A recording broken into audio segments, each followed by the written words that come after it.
Ah, the YouTuber. What anyone would do to have a job like that. You probably recognize faces such as PewDiePie, Critical, and for the commentary community, iDubbbz, Grady Under, and Pyrocynical. But if you didn't know, 720,000 hours of videos are uploaded every day. And many of the creators I just mentioned started off as one of these small content creators. One of these content creators was a channel named LeafyIsHere. Now, before I get on with the video, as always, do me a favor and sit back, kick your feet up, subscribe to the channel, and let me ask this question. Who is LeafyIsHere?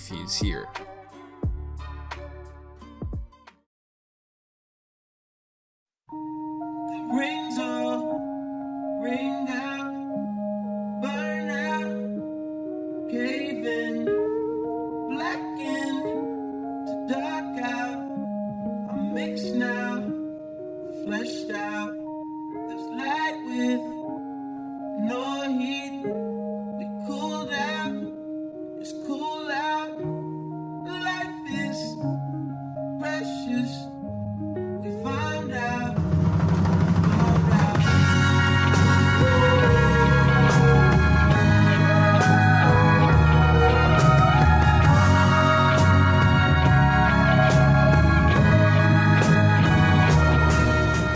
I doubt I'd have to explain who LeafyIsHere is, since unless you've been living under a rock like a caveman, you'd know who he is. But to give you a quick rundown, LeafyIsHere, also known as Calvin Lee Vale, was a CSGO YouTuber who gained success from his golden years of criticizing and picking on other variations of creators. Also known as Dude Fucking Deadass, he was just straight up bullying people. But keep in mind that this was during the time of 2016, the year of Edge on YouTube. You can say and practically do anything and make a bankload of that. But now you may be asking, why was LeafyIsHere banned? Well, You know, I would love people saying, "Oh, Leafy, come back." I would love to see Leafy come back and try to exist in the landscape today. Like, yeah.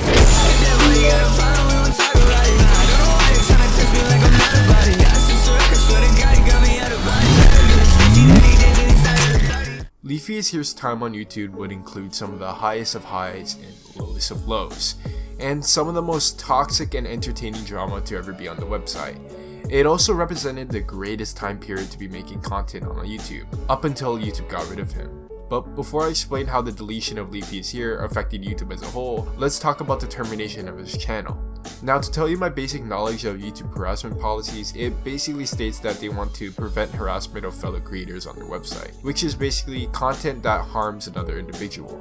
However, even though it may look good at face value, when you take a closer look, it seems as if it's targeting commentary content, which involves one creator making criticism of another individual. But before we get to that, I would like to shine light on the topic of the people that were for the permanent termination of Leafy. One of the many things I found so interesting about some of the people that were for the permanent termination of Leafy is that they themselves made edgier content and always preached freedom of speech and not censoring people, which honestly makes you wonder, though to me it seems as if they're being told what to say by a script by a higher order, like some Darth Vader turned to the dark side bullshit. But in all seriousness, if you're vouching for Leafy to be gone and you accept it because you like it, more power to you, I guess. But I don't think the ends justify the means, and that's the large issue that was going on with a lot of the content creators that loved that Leafy was banned. But what makes me worried is the way and the method that he got banned. I mean, hell, he wasn't even notified of his ban, just poof, gone. But to cut the tension, dude, the people that were vouching for Leafy's ban, like, dude, you're a fucking loser. Besides that, the more you look into the termination of Leafy, the more we can pinpoint the main suspects of who got Leafy banned. The main accusers at this time were Pokimane, H3H3, and the CEO of YouTube herself. However, it's quite frankly, it's not about who did it, and like I previously mentioned, he wasn't even notified of his ban. Now, YouTube is a company that can basically do whatever it wants because it's their platform, of course, and they made it perfectly clear that they don't want Leafy on the platform. But the issue with these rules and guidelines that led to Leafy's ban, it marks the end of an era, the end of edgier satire content on this platform. And the deletion of Leafy's channel is more than just a simple banning, it's a message basically saying, no matter how big you get your channel, no matter how large of an audience you garner, YouTube will still annihilate you if they don't want you on their platform. And although banned without any warning, warning, I personally think on YouTube's part, Leafy shouldn't have been such a focused target, especially with all the rampant issues happening on YouTube at the time that are still going on today, such as the problematic copyright issues, the false copyright issues, the loose harassment policies, and needless to mention, the scum that has been on the platform for years that YouTube has still done nothing about. There's people that abuse the platform that is given to them by doing things that I would even need to mention. Zook Duke. But in all seriousness, LeafyIsHere's deletion on the website was the start of YouTube's crusade to rid itself of the commentary community. And ever since the deletion of Leafy, the commentary community, including myself, had a perpetual bullseye on our back. Take it from me, I've been part of the commentary community for a while now, and I've seen friends' channels such as Swaggas getting deleted in the same fashion how Leafy was deleted. When Leafy made his 4 videos that mentioned Pokemon in the title, with only 3 of them actually relating to her, it ended in the termination of his channel without any notice. No consequences were given by YouTube themselves to people who've done literal crimes like Cosmodor, but they will terminate someone who is using Pokemon as clickbait. Shit website, bro.